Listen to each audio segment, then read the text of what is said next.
All right, and we are back here on the GSMC Sports Podcast. And for the third part of the show, we're going to talk about a couple of contract extensions in the NFL that were given out recently. One of them to a quarterback and one of them to a tight end. So we'll talk about Geno Smith first. So it's funny because yesterday I talked about how Geno Smith is not the long-term answer for the Raiders.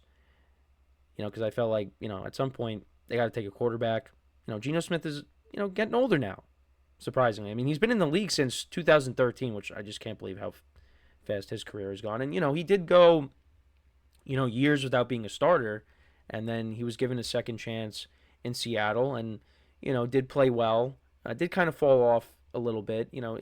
His first full season as the Seahawks starter was his best, and then it kind of, again, it went down the last 2 years. But, now he's traded to the Raiders, reunites with Pete Carroll, and they gave him an extension. So, he's going to be the starter at least through, I think it's through the 2027 season. So, the specifics of the deal: 2-year extension worth up to $85.5 million with $66.5 million guaranteed. And, yeah, he was traded earlier in March, reunites with Pete Carroll. And, the Raiders, they have a lot of work to do, right? Now, it's interesting because what could they do with their first pick, right? We did talk about this. And I think, with Pete Carroll and this new regime, Tom Brady, they want to win right away. So I think you're going to see them take best player available. Maybe if Shedeur Sanders slides down to them, maybe they take him.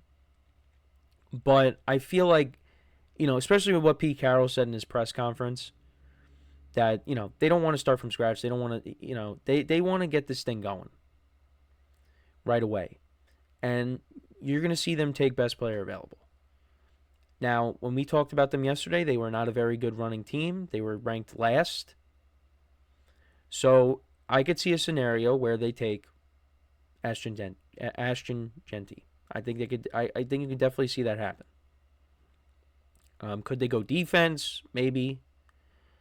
But the offense definitely needs a lot of work. I think you could see them maybe take a receiver with that pick. Who knows? I think we'll see them take. I think we will see them take a playmaker on offense with their first pick, because the offense needs a lot of work. Like Brock Bowers is clearly the best player on that offense, and you had Jacoby Myers there. They need more though. They need a lot more. And that running back room needs some work. So I think you add Jeanty. I'd be happy if I was a Raiders fan. Although, yeah, this team still needs a lot of work. So that's kind of my my thoughts there. But yeah, for Geno Smith, look, Pete Carroll believes in him. For me, Geno Smith is a guy that, yes, he can win you games, but he's not going to take you to the promised land. I think the Raiders do need to think about their future. They need that young quarterback on this roster because, Geno Smith is up there in age. And, the play has kind of declined these last couple of years. So that's kind of where I'm at. Now, I don't think Geno Smith is going to step in next year and he's going to be horrible. No, because I do think, having said what I just said there, he is an upgrade over what the Raiders have had the last couple of years since Derek Carr. With Gardner Minshew last year, he did not play well. I think he's an upgrade. He's definitely an upgrade over Aiden O'Connell.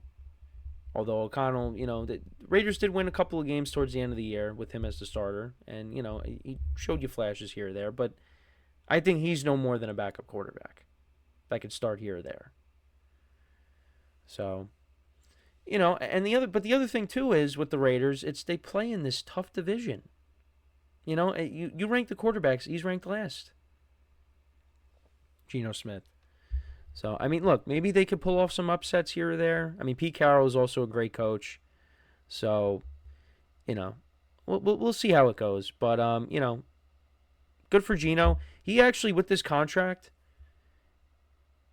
made more money than he did his entire career combined, which is insane. to think about. Because, yeah, I mean, he spent his time, he was a starter with the Jets, and then, he was with the Chargers for a little bit. He was with the Giants, but he was just a backup, And now he gets his opportunity with the Seahawks, after they trade Russ. And, the Seahawks, they made the playoffs the first year, and, last year they went 10-7. I think the year before that they went 9-8. So, he finished with a winning record with the Seahawks. And now you get a 2-year extension. So obviously, as a Giant fan, how everything went down in 2017 when he was the guy that replaced Eli when they benched Eli, Giant fans aren't too thrilled with that. And that's, my some are just like, I guess they not really that happy for Geno, but it is good. It is good for him though, because it's just been a long journey, and good for him though for getting that extension. It's been a roller coaster.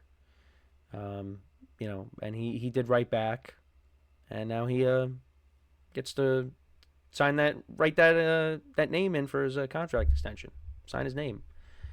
I don't know where I was going with that, but yeah, good for him on getting that extension.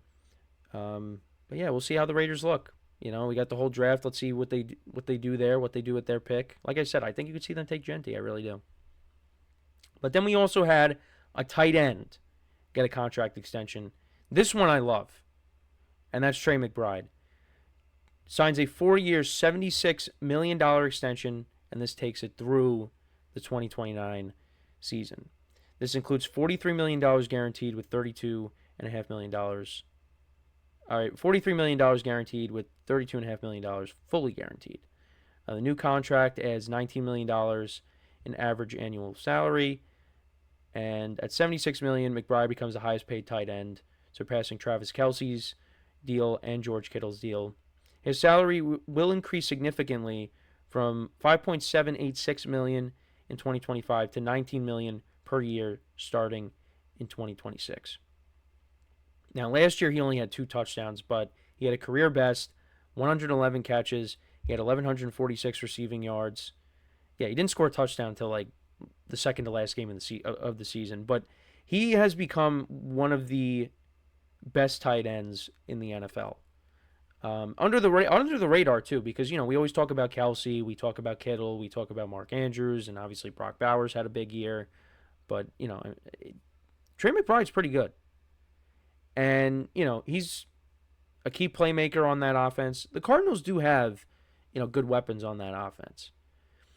With him, you got Marvin Harrison Jr. now going to be entering his second season. James Conner, Kyler Murray at quarterback. I like that deal. I do. He's played really well, since he's entered the league. He was the backup to Zach Ertz. And then, he really took on a stronghold of that number 1 tight end spot, because then the Cardinals, they let go of Ertz. But yeah, looking at Trey McBride's career stats. So, 2022, 29 receptions, 265 yards and a touchdown. But then 2023, he had 3 touchdowns, 825 receiving yards, 81 receptions. And then last year, 111 receptions, 1,146 receiving yards, and 2 touchdowns. So, yeah, you want to see him get in the end zone more, but he's a security blanket for Kyler Murray. And, I think he's going to do well next season. The Cardinals are going to need him to, because they want to take that next step, and he's going to be a big part of that. Cardinals had a disappointing finish to their season. At one point they were in first place in their division, and then, then things fell apart. And, they lost some crucial games down the stretch to the Panthers and to the Rams. And they ended up missing out on the playoffs. I mean, part of that, I think, is you also got to blame the quarterback. They got to improve the defense. But, like I said, they have weapons on this offense. They do. It's just, I don't know. It's a Kyler Murray thing. He starts off the season strong, and then, towards the end of the year, he falls off. So, yeah. We got to see what happens there. I know Kyler Murray's been a part of some trade rumors, but yeah, I don't think he's going anywhere as of right now. But yeah, congratulations to Geno Smith and Trey McBride on their contract extensions.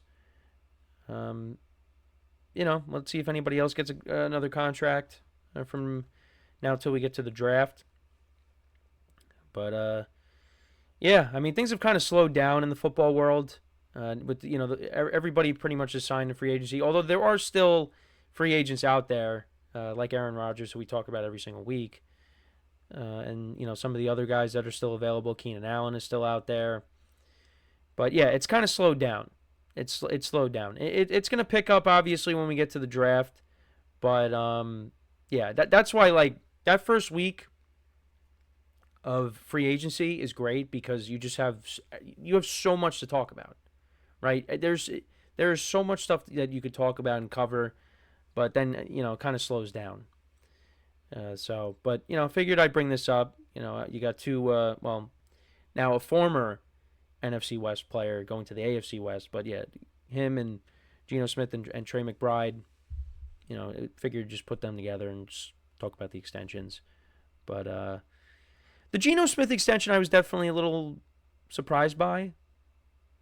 The Trey McBride one, not so much, just because, young player, it's going to be a cornerstone of this team for a long time. He's really turned himself into one of the best tight ends in the league. But, I mean, then again, with Geno, you got Pete Carroll over there. He loves Geno, so, we'll see how it all plays out.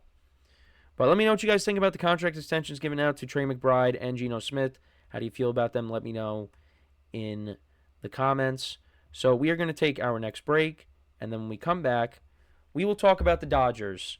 Are they on track to become the greatest team ever in Major League Baseball? We will get into that conversation when we come back from our next break. So with that being said, stick around, and we'll be right back here on the GSMC Sports Podcast.